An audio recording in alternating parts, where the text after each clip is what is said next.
Oke, assalamualaikum warahmatullahi wabarakatuh.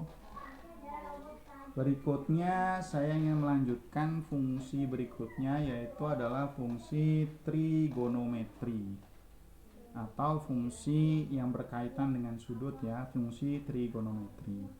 Nah, trigonometri ada 3 fungsi dasar, yaitu adalah sinus, kosinus, dan tangen. Oke. Nah, di dalam fungsi trigonometri kita nanti biasa mengenal di sini kuadran 1, ada kuadran 2, ya. Yang kuadran 3 ada di bawah sini dan kuadran 4. Nah, teman-teman tinggal bisa lihat, jadi kalau kita punya garis, misalkan saya punya garis. Jadi misalkan ya, saya punya garis sepanjang ini kira-kira misalkan. Contoh saya punya garis kesini lah misalkan ya. Nah, garis ini ya. Nah, ini kita bisa tahu sudut yang membentuk sudut ini ya. Sudut yang membentuk sudut ini. Jadi dengan menghitung kita bisa tahu sudut ini yang terbentuk dengan cara menghitung dari sinus, kosinus, ini sudut T-nya nih ya. Ini sudut T-nya.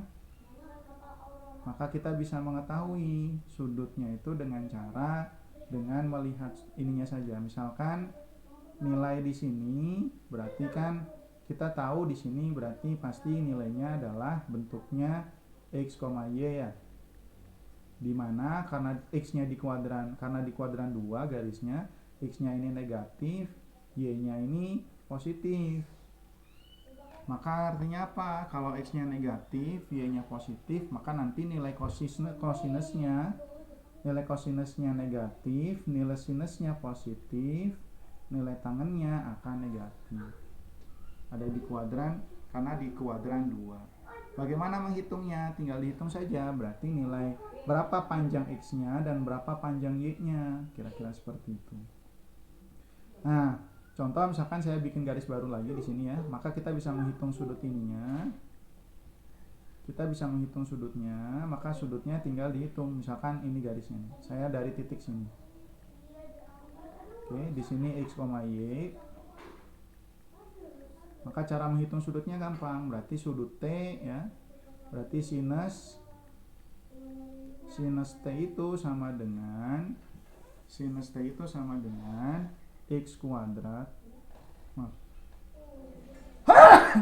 Sinus T sama dengan y dibagi dengan r. R itu apa? R itu berarti ini panjang ini. Akar dari x kuadrat tambah y kuadrat. Oke. Terus bagaimana kalau di sini? Nah, kalau di sini berarti dihitung positif saja. Misalkan R-nya ini selalu positif. Berarti misalkan di sini titiknya nih ya, di sini titiknya. Misalkan titiknya di 3, min 3. Misalkan titik di sini. Berarti berapa sudutnya? Maka sudutnya bisa kita hitung dengan cara berarti panjang ininya ya. Panjang sininya adalah 3, x-nya panjangnya 3, sini panjangnya 3. Nilai sin sama cosnya selalu negatif. Jadi tinggal sinus T-nya berarti sama dengan min 3 ya. Sinusnya sama dengan min 3 dibagi akar dari 3 kuadrat ditambah 3 kuadrat. Kira-kira seperti itu cara menghitungnya. Nah, sinus, kosinus, tangen. Sinus ini yang berlawanan dengan kosinus. Bukan kosinus, kosekan. Berikutnya kosinus berlawanan nanti dengan berkaitan dengan sekan, tangen dengan kotangen. Tinggal dibalik. Ini kalau sinus y per r, maka kosekan r per y. Kosinus x per r, kosekan berarti r per x. Tangen y per x, kotangen maka y per x. Nah, ini contoh fungsi grafik trigonometri. Ini grafik trigonometri untuk kosinus ya, dimulai dari 1 karena kosinus 0 adalah 1. Ini grafik sinus ya. grafik sinus ini dimulai dari 0 karena sinus 0 itu adalah 0. Nah, satu periode itu ini sampai ya, satu periodenya itu sepanjang 2pi karena dia kembali lagi ke sini sepanjang 2pi ini ya. Sepanjang 2pi sama ini juga sepanjang 2pi. Nah, ini tangen X sama nih ya. Ketika dia nilainya pi per 2, dia itu tak hingga. 3 pi per 2 tak hingga. Jadi bentuknya seperti ini. Nah, ini yang tadi saya bilang kosekan itu berlawanan. Lawannya dari kosekan ini adalah sekan ya. Fungsi inversnya kebalikannya adalah sekan. Maka artinya yang tadi di sini, yang di sininya menghadap ke atas, dia kebalik ya. Jadi yang ini terbuka ke bawah, maka di sini satunya terbuka ke atas. Yang ini terbuka ke atas, ini terbuka ke bawah. Yang ini terbuka nanti ke atas, yang ini nanti terbuka ke bawah, dan seterusnya. Sama yang ini juga sama, maka yang ini terbuka ke atas, maka ini terbuka ke bawah. Maaf, ini terbuka ke bawah, ini terbuka ke atas. Yang di sini terbuka ke atas, yang di sini terbuka ke bawah, dan seterusnya. Yang ini yang tangan kebalikannya juga. Gambarnya ini dari kiri ke kanan. Dari kiri kanan itu dari atas ke bawah. Kalau ini dari kiri kanan dari bawah ke atas. Kira-kira seperti itu. Nah, di dalam trigonometri, jadi ini beberapa fungsi di trigonometri ya. Jadi ini sinus, kosinus, tangen, kotangen kebalikannya. Nah, ini nilai mutlak X yang tadi sudah kita pelajari ya. Bentuknya seperti ini ya. Terus X fungsi linear, garis lurus biasa, X kuadrat bentuknya parabola, X kuadrat tambah Y kuadrat, bentuknya lingkaran, akar X bentuknya setengah parabola, akar min X setengah parabola menghadap ke kiri, 1 per X bentuknya seperti ini ya. Nah, ini bentuk nggak jelas nih ya. Nah, ini beberapa sifat di dalam fungsi trigonometri. Jadi fungsi trigonometri itu ada sifat pertama fungsi termasuk dalam fungsi ganjil dan genap. Apa saja yang termasuk fungsi ganjil? Di trigonometri yang fungsi ganjil adalah sinus, tangen, kosekan ya, sinus dan kosekan ya, tangen dan kotangen. Terus kemudian fungsi genap apa saja? Sekan dan kosekan, fungsi genap. Nah, semua fungsi trigonometri sifatnya periodik ya, semuanya sifatnya periodik. Terus kemudian ada juga yang sifatnya simetris ya, misalnya sin X. Sin X itu simetris ya. Kalau kita misalkan cermin terhadap garis ini, X sama dengan min pi per 2, X sama dengan pi per 2, X sama dengan pi per 2 ya, X sama dengan 3 pi per 2. Ini akan membentuk seperti cermin. Nah, simetris putar terhadap garis ketika X sama dengan min pi, X sama dengan 0 dan seterusnya. Kemudian kita juga perlu mengenal di dalam trigonometri ada namanya fungsi Pitagoras. Sin kuadrat tambah cos kuadrat sama dengan 1. Kenapa? Cukup diingat tadi sin itu apa? Sin itu adalah Y per R, maka Y dibagi R kuadrat sama tambah dengan cos itu apa? X per R, X per R kuadrat, maka sama dengan Y kuadrat ditambah X kuadrat sama dengan R kuadrat. Berarti artinya apa? Tadi kan kita tahu ya, R itu sama dengan akar dari X kuadrat tambah Y kuadrat. Berarti artinya apa? R kuadrat itu sama dengan X kuadrat tambah Y kuadrat. Maka artinya apa? R kuadrat dibagi R kuadrat. Berarti sama dengan 1 ya. Sama ini yang tangan juga sama, 1 plus tangan kuadrat. 1 plus tangan kuadrat sama dengan sekan kuadrat. Jadi maksudnya gimana? Ini kalau dibagi sin kuadrat semuanya ya. Nih ya, kalau kita bagi dibagi cos kuadrat nih ya. Ini dibagi cos kuadrat dibagi cos kuadrat semuanya ini. Sin kuadrat dibagi cos kuadrat sama dengan tangan kuadrat. Cos kuadrat bagi cos kuadrat 1 per cos kuadrat, maka sama dengan sekan kuadrat.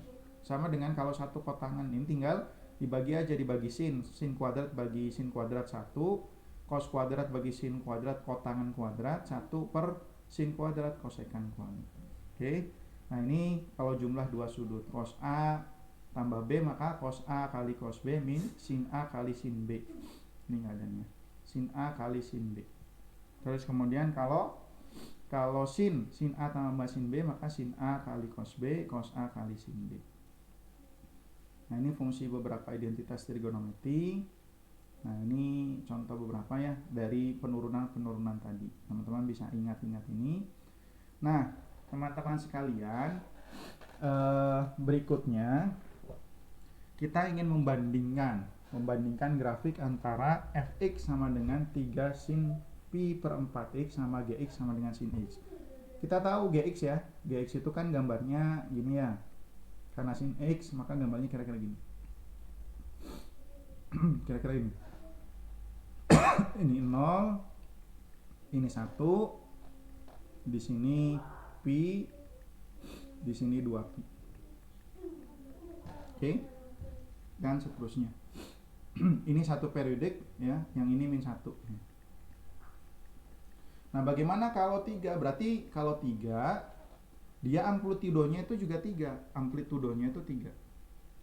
Amplitudonya 3. Berarti kalau ini cuma 1, nanti amplitudonya itu 3. Itu ya, amplitudonya 3, lebih tinggi. Nah, ini sampai 3. Oke. Kita bayangkan kalau di sini pada saat nilainya sin pi 0, sin 2pi juga nilainya 0. Tapi kalau di sini dia akan bernilai 0 ketika berapa aja? Ketika x-nya sama dengan 0, berarti sama ketika x-nya sama dengan 0. Oke. Berikutnya ketika berapa?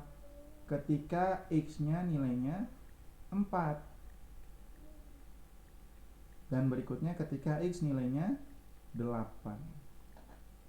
Jadi kalau kita bayangkan, berarti kira-kira 4 itu di antara sini. 4 itu di antara sini. Karena pi itu kan sekitar 3,14 ya, sekitar 3,14. Dan kemudian ketika 8 itu ya kira-kira di sini. Karena 2 kali 3,14 itu sekitar 6, sekian. Maka nanti gambarnya kira-kira gini. Nah, satu periodenya ini di sini min 3. Dan di sini 3. Jadi kalau kita gambarkan, maka gambarnya kira-kira seperti ini. Di sini dari 0, nah di sini ketika nilainya x-nya sama dengan 4. Nah di sini ketika x-nya sama dengan 8. Sedangkan sin x nilainya 0 ketika x sama dengan 0, x sama dengan pi, x sama dengan 2pi dan seterusnya. Lantas bagaimana kesimpulannya teman-teman? Jadi kesimpulan ketika menggambar sin x, teman-teman bisa seperti ini.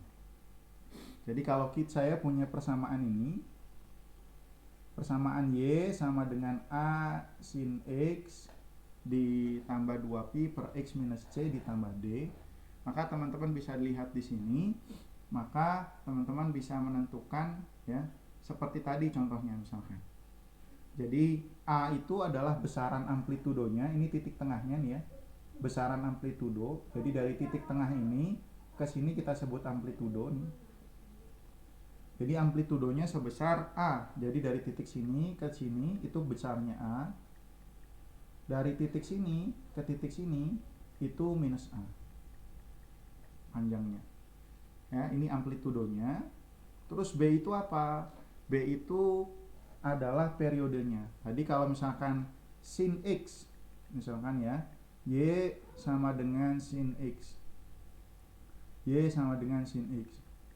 Berarti amplitudonya berapa? Amplitudonya kalau kita ikutin rumus ini, berarti kan artinya 2pi per 2pi kali X. Berarti kan Y sama dengan sin 2pi per 2pi sama dengan X. Maksudnya apa? Berarti periodenya itu sepanjang 2pi. Apa yang dimaksud periode ketika satu gelombang naik 1 turun 1 gitu ya, naik 1 sepanjang 2pi. Maka ini disebut periode naik 1 turun 1. Jadi panjang dari sini sampai sini untuk sinus itu adalah 2pi. Tapi bagaimana kalau yang tadi? Kalau yang tadi 3 sin pi per 4, 3 sin pi per 4. 3 sin pi per 4x. Pi per 4x. Maka artinya apa? Berarti amplitudonya 3, berarti dari titik sini ke sini panjangnya 3, dari titik sini ke sini min 3. ya, panjangnya min 3. Terus kemudian amplitudo berapa? Berarti kita harus ubah dulu 3 dikali sin 2pi dibagi berapa?